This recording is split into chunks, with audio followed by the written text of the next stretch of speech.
Сега в горещото време. Всеки втори, трети пациент идва при мен с хванат врат, с хванати рамене, скованост и болки във врата.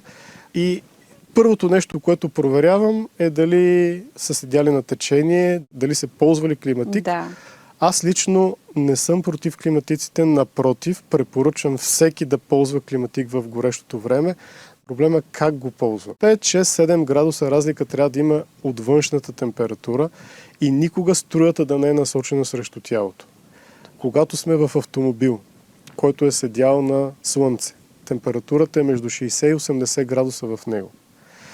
Ако отделиме 3-4 минути всеки път да запалиме колата, да свалиме прозорците, да излезе горещия въздух от колата, през това време да почне климатика да насмогва, да охлади тръбите, които също са горещи вече, след което да затвориме прозорците, да оставим още 2 минути колата да работи на най-ниската температура, на най-силната степен на духане на въздуха на вентилатора, след което да влеземе в колата, да намалиме температурата. 24-25 градуса е температурата, която трябва да бъде в колата, не по-ниска лятото.